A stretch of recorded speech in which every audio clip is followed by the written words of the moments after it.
शाहरुख खान ने जब अपना घर खरीदा था वो 13 करोड़ का खरीदा था 2001 में। जब हम बात शाहरुख खान की कर रहे हैं तो शाहरुख खान एक फिल्म एक्टर है। मतलब शाहरुख भैया ने अगर 13 करोड़ मन्नत में ना डाल करके इनके स्टॉक में डाला होता 19,000 करोड़ बन गया होता, जबकि मन्नत की वैल्यू सिर्फ 200 करोड़ है। शाहरुख खान ने जब अपना घर खरीदा था वो 13 करोड़ का खरीदा था 2001 में, और आज उसी घर की वैल्यू है 200 करोड़ रुपए के लगभग, यानी कि लगभग 23 साल हो गए इस बात को। तो आज मेरा मकसद ये है कि हम थोड़ा सा एक कंपैरिजन करें कि ये प्रॉपर्टी में गया हुआ 13 करोड़ रुपए 23 साल बाद बन जाता है 200 करोड़ रुपए। यही 13 करोड़ रुपए अगर स्टॉक मार्केट में गया होता तो कितना बनता? 200 करोड़ बन भी पाता, या बहुत ज़्यादा बन जाता, या 200 करोड़ के आसपास ही बनता। आज हमारा पर्पस ये है, ठीक है जी भैया। ये कुछ फोटोज़ मैंने खोल रखे हैं गूगल पर। आप शाहरुख खान का बंगला या मन्नत लिखोगे, ये उनका घर है, और ये भैया शाहरुख भैया हैं अपने। तो इन्होंने 13 करोड़ में जो घर खरीदा, 200 करोड़ की वैल्यू है आज। भैया कम नहीं होता, बहुत ज़्यादा है, बहुत ही ज़्यादा। और वैसे भी ये आज के टाइम में तो डेस्टिनेशन पॉइंट है। मैं लड़कों बच्चों को देखता हूँ जो मुंबई जाते हैं, इसके बाहर, घर के बाहर इनके फ़ोटो खिंचा करके, सेल्फी खिंचा करके डालते हैं। तो ये आज के टाइम में डेस्टिनेशन पॉइंट भी है। ये सिर्फ घर नहीं रहा, ये सिर्फ शाहरुख खान का बंगलो नहीं है, ये सिर्फ इन्वेस्टमेंट नहीं है। लेकिन हम इसको अगर इन्वेस्टमेंट पॉइंट ऑफ व्यू से देखें तो ये 200 करोड़ जो बना, स्टॉक मार्केट में कितना बन सकता है, आज एक कंपैरिजन हम करने वाले हैं। कंपैरिजन के लिए 5 स्टॉक्स मैंने लिख रखे हैं। एक स्टॉक मैंने लिखा कि अगर ये निफ्टी 20 में 13 करोड़ रुपए 2001 में डला होता, 2001 में यही 13 करोड़ अगर निफ्टी 20 में डला होता। निफ्टी 20 कहने का मतलब निफ्टी इंडेक्स में आप डाल रहे हो, निफ्टी इंडेक्स का ETF है ये। मतलब जिसी को ABCD कुछ नहीं पता स्टॉक मार्केट का, वो निफ्टी 20 में डाल दिया तो कितना इंडेक्स के अकॉर्डिंग रिटर्न बन सकता है, या बना अभी तक, वो हम देखेंगे। दूसरा, अगर किसी ने HDFC बैंक में डाल दिया होता तो कितना बन गया होता इस 23 सालों में।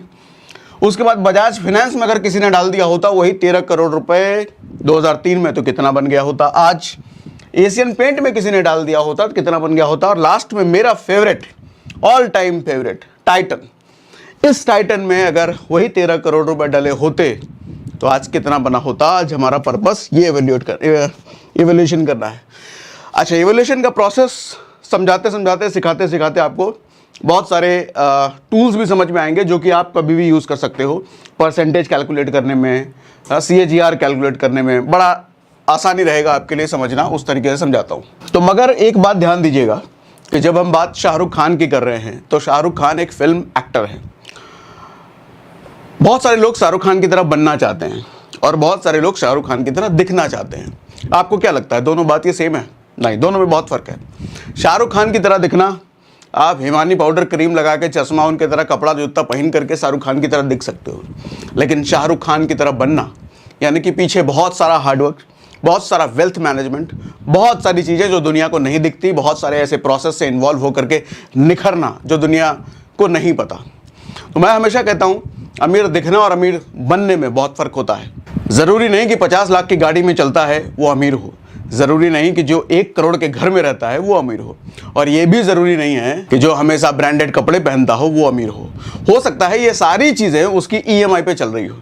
और दूसरी तरफ ज़रूरी नहीं है कि जो हमेशा नॉन ब्रांडेड कपड़े पहनता हो, जो आम से घर में रहता हो, जो आम से स्कूटी पे चलता हो, वो गरीब हो सकता है उसके करोड़ों के प्रॉपर्टी इन्वेस्टमेंट हो सकता है उसके करोड़ों के स्टॉक इन्वेस्टमेंट हो सकता है उसका करोड़ों का बिजनेस हो जो कि उसके बाहरी ढांचे से नहीं दिखता। ठीक है, तो इन 5 स्टॉक के बारे में आज हम बात करने वाले हैं। तो सबसे पहले मैं खोल लेता हूं, कौन सा नाम हमने लिखा है, निफ्टी 20। तो हम पहले ये देख लेते हैं कि निफ्टी 20 का शेयर प्राइस अभी क्या है। निफ्टी 20 शेयर प्राइस, ठीक है, निफ्टी 20 का शेयर प्राइस अभी चल रहा है 261 रुपए का। मैं अगर मैक्स पे क्लिक करता हूं तो मुझे पता चलेगा कि भैया 2001 में क्या प्राइस था और अभी तो 261 हमने देख लिया। तो मैं अगर यहां पे क्लिक करता हूं, 2002 हो गया और ये 2002 ही है, 11 जन, हम तो इसको 2001 मान लेते हैं, और 10 रुपए का शेयर था उस वक्त। आज है 261 रुपए का। हम कैसे पता करेंगे कि कितने % CAGR से ग्रो हुआ? देखो टोटल तो यहां पे दिखा रहा है कि 2317 यानी कि 2317% का टोटल ग्रोथ है ऑल टाइम का, शुरू से लेकर अब तक। लेकिन हमें CAGR चाहिए, हर साल का परसेंटेज क्या है ग्रोथ का, वो जानना है। तो वो जानने के लिए हमने एक वेबसाइट खोल लिया है investors.sebi.gov.in। यहां पर एक कैलकुलेटर है जिसमें आप प्रेजेंट वैल्यू और फाइनल वैल्यू मतलब लास्ट टाइम का वैल्यू, मान लो अभी कोई चीज 10 रुपए की है और 10 साल बाद वो चीज 20 रुपए की हो जाएगी, तो मुझे जानना है ये 10 रुपए से 20 रुपए जो हुआ इसका पर साल, हर साल का CAGR क्या निकल के आया। तो यहां पर जैसे मैंने डाल रखा है, यहां पर 13 करोड़ मैंने वैल्यू डाल रखा है और 200 करोड़ फ्यूचर वैल्यू डाल रखा है। प्रेजेंट वैल्यू 13 करोड़ क्यों डाला? क्योंकि मैं 2001 वाले से कैलकुलेट करके देख रहा हूं। 2001 वाला 13 करोड़ जो उनके घर के प्राइस थी, मुझे उनका घर का प्राइस था, और फ्यूचर वैल्यू मैंने 200 करोड़ डाल दिया। तो मैंने देखा कि 12%, लगभग 12.5% का CAGR है। 23 साल मैंने यहां पर टाइम ले लिया है। 12.5% CAGR के ग्रोथ से ग्रो हुआ है उनका घर। अब यही चीज मैं देखता हूं कि निफ्टी 20 में अगर यही 13 करोड़ रुपए गए होते तो कितना बन जाता भैया? तो मेरे को क्या देखना है सर? निफ्टी 20 10 रुपए से लेकर के 261 रुपए तक हुआ है। तो मैं यहां पर क्या डालूंगा? मैं यहां पर डालूंगा प्रेजेंट वैल्यू में, मैं यहां पर डाल देता हूं 10 रुपए, सॉरी 10 रुपए डाल दो भैया, ठीक है। और फ्यूचर वैल्यू में मैं यहां डाल देता हूं 200। आज मजा आएगा आपको, आज ये चीज देखने में मजा आएगा आपको। 261 रुपए और 23 साल। तो मैंने जब कैलकुलेट किया तो 15.5% का रिटर्न है। अच्छा, ये 15.5% सुनने में उतना अट्रैक्टिव नहीं लग रहा होगा, लेकिन जरा हम फिगर में देखते हैं कि यही वैल्यू अगर मैं 13 करोड़ रुपए इसमें डाल दिया होता मैंने,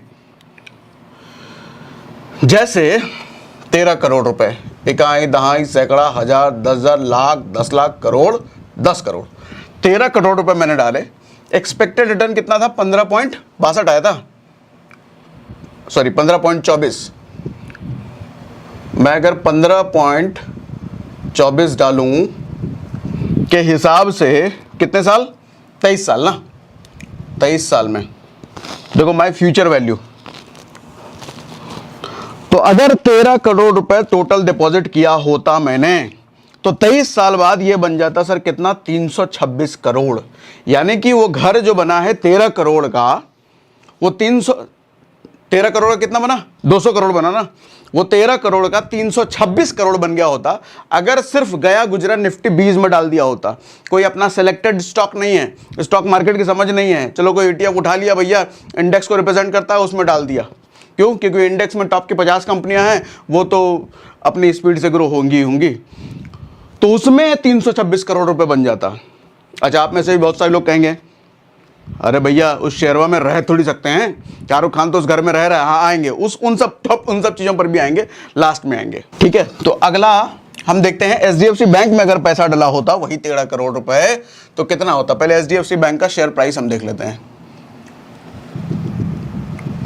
HDFC बैंक, और ये सारे बड़े बड़े स्टॉक्स हैं, टॉप 50 के स्टॉक्स हैं। इनमें अगर समझदारी से इनको चुनना किसी को आता या अभी आता तो पैसा ये कोई देखो रिकमेंडेशन वगैरह कुछ नहीं है, हम तो बस एग्जांपल ले रहे हैं कि टॉप की कंपनियों में भी अगर पैसा डलता है इतना बड़ा रिटर्न बन सकता है। तो ढंग की समझदारी से अगर छोटे मोटे स्टॉक्स किसी को चुनना आता है तो वो कितना बड़ा रिटर्न दे सकता है, ठीक है। HDFC बैंक का शेयर प्राइस अभी चल रहा है सर 1657, मैक्स ले लिया मैंने। और 2001 में अगर देखूं मैं, 2001 में लगभग 23 रुपए का था ये, 23 रुपए से बन गए 1657। तो मैं एक काम करता हूं, इनिशियल वैल्यू डालता हूं 23 रुपए और 1657 और यही 23 साल का। देखो टोटल रिटर्न तो यहां पे ये दिखा रहा है, कहां गया टोटल रिटर्न? तो ये बता रहा है कि भैया 29,000% रिटर्न दिया है इसने 23 सालों में। टोटल रिटर्न है 23 सालों में 29,000%। CAGR मेरे को जानना है। CAGR के लिए मैंने ये किया, 23 साल डाला, कैलकुलेट बटन पे दबाता हूं, 20.44 रिटर्न इसने दिया है। अच्छा, अब मैं जरा फिगर में जानता हूं कि अगर HDFC बैंक में वो 13 करोड़ रुपए 2001 में डले होते तो भाई कितना पैसा बन गया होता। उसके लिए मैं यहां आता हूं, 20.44 का रिटर्न है, 20.44।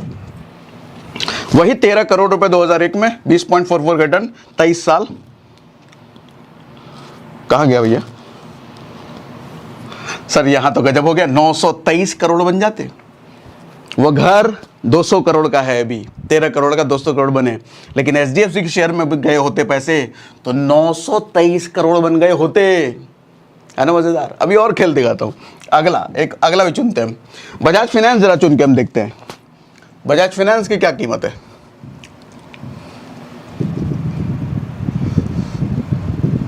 Bajaj finance share price sir अभी तो देखो 7,234 का है, मैक्स में ले लेता हूं। 2001 में ये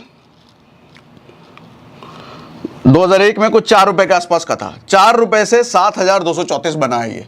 तो इसका मैं CAGR देख लेता हूं। इनिशियल वैल्यू हो गई 4 रुपए और 7,234, यही था ना, 7,234 और 23 साल में सर रिटर्न है 38.56। अभी आंखें फटने वाली है आपकी, 38.56 सर, 13 करोड़ 2000 और 38.56 का रिटर्न, 38.56 और 23 साल। सर ये कितने बन जाते? 23,516 करोड़। माय गॉड, अगर 13 करोड़ डाला होता तो सिर्फ 23 सालों में ये 23,516 करोड़ रुपए बन गए होते। तो शाहरुख भैया ये वीडियो देख रहे हैं क्या?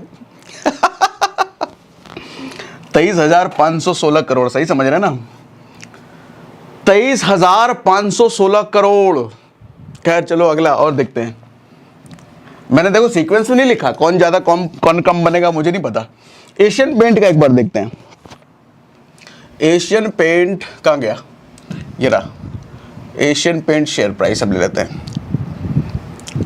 एशियन पेंट शेयर प्राइस ये है 2879 रुपये का, मैक्स हम कर लेते हैं।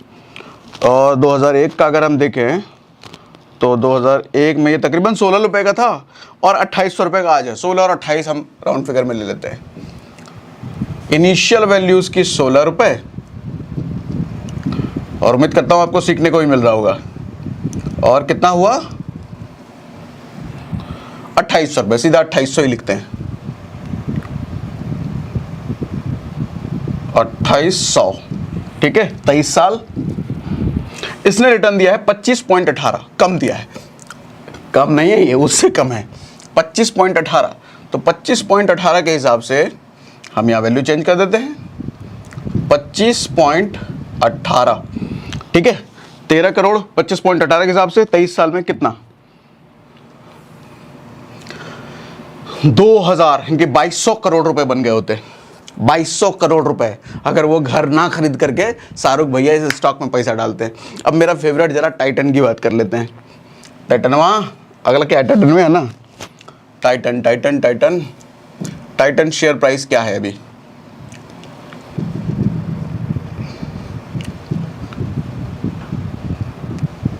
टाइटन शेयर प्राइस अभी तो वैसे गिरा हुआ है, ये 3800 तक गया था, लेकिन 3400 पे भी। चलो इसी हिसाब से कैलकुलेट करके देखते हैं। 2001 में तो ये झुंझुन वाला 3-4 रुपए के आसपास का होगा। 2 रुपये 31 पैसा, 3 रुपये लेते हैं ना तो झटका लग जाएगा, कम से कम 3 रुपये तो लेते हैं। 2.31 ले लें क्या? चलो 2.31 ही लेते हैं। 2.31, आओ जादू दिखाता हूँ अभी। 2.31 और अभी कितना? 3459 पूरा लेते हैं इसमें, 3459।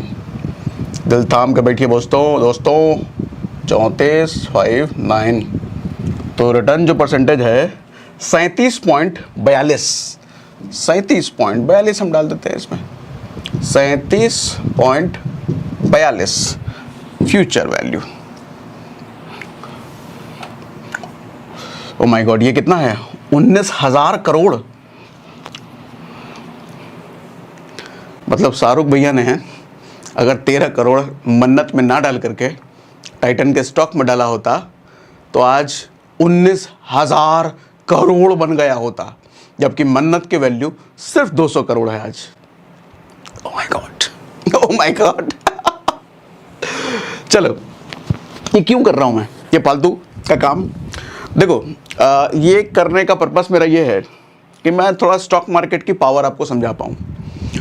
बहुत सारे लोग से मैं मिलता हूँ, टकराता हूँ, हालांकि मैं भी एक प्रॉपर्टी का बंदा हूँ, मेरा भी ऑफलाइन में प्रॉपर्टी का काम है, लेकिन फिर भी स्टॉक मार्केट में और प्रॉपर्टी ये दोनों ही अलग अलग चीज़ें हैं सर। कई मायनों में ना कंपेयर करना बेवकूफ़ी है, और कई मायनों में कंपेयर करना चाहिए। कंपेयर आपको कब करना चाहिए? जब आप सिर्फ रेट ऑफ रिटर्न देखते हो। मैं प्रॉपर्टी में पैसा डाल रहा हूँ, सिर्फ इन्वेस्टमेंट डाल रहा हूँ, रिटर्न कितना मिलेगा मेरे को, अगर आपका ये माइंडसेट है तो सर आपको स्टॉक मार्केट ही चुनना चाहिए, सही स्टॉक चुनना चाहिए, ये ज़रूरी ध्यान रखना। नहीं तो ये इतना परसेंटेज हो सकता है, 200 करोड़ तो भैया का बन भी गया, वो 200 करोड़ का 150 करोड़ भी ना बनता अगर ऊट पटांग स्टॉक में गए होते। तो सही स्टॉक अगर चुनना आता है तो निश्चित प्रॉपर्टी से बढ़िया रिटर्न स्टॉक मार्केट में है। लेकिन दोनों चीज़ें अलग अलग कहाँ कहाँ हो जाती हैं। सर शाहरुख खान उस घर में रह भी रहा है, शेयर में आप रह नहीं सकते। शाहरुख खान की ब्रांड वैल्यू उस घर से है, या घर की ब्रांड वैल्यू शाहरुख खान से है।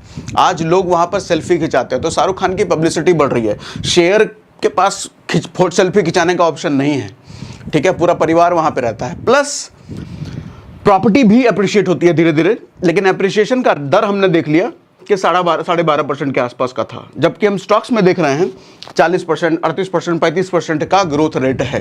तो इन्वेस्टमेंट पॉइंट ऑफ व्यू से मेरे हिसाब से stock market is better option, लेकिन अगर सही स्टॉक चुनना आता है तो।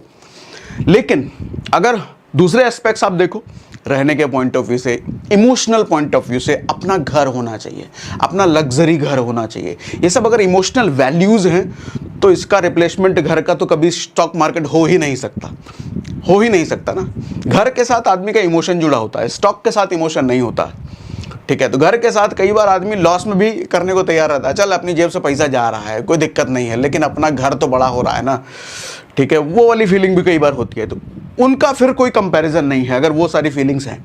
मैं सिर्फ एक पॉइंट ऑफ व्यू कह रहा हूँ, अगर सिर्फ पॉइंट ऑफ व्यू रिटर्न है और कुछ नहीं है दूसरा, अगर सिर्फ रिटर्न, अच्छा एक और फायदा मिलता है स्टॉक मार्केट में, आपको लिक्विडिटी मिलती है। लिक्विडिटी कहने का मतलब 1 मिनट के अंदर आप टाइटन का स्टॉक बेच करके अपने पूरे पैसे निकाल लो। प्रॉपर्टी में मजा ले, आप 1 मिनट में बेच लो। सर महीना लगेगा कि साल लगेगा आपका प्रॉपर्टी बिकने में, कोई नहीं जानता, कोई नहीं जानता। वो depends upon value, depends upon location, depends upon demand, वो सब हो जाता है। लेकिन स्टॉक में 1 मिनट के अंदर, सेकंड्स के अंदर आपका पैसा आपके बैंक में। तो ये 2 पॉइंट अगर आपको देखना है तो stock market is much better, लेकिन इसके अलावा प्रॉपर्टी का अपना एग्जिस्टेंस है। तो आई होप कुछ क्लैरिटी मैं दे पाया हूँ। और कुकू FM डाउनलोड करने का लिंक हमने पिन कमेंट और डिस्क्रिप्शन में दे रखा है।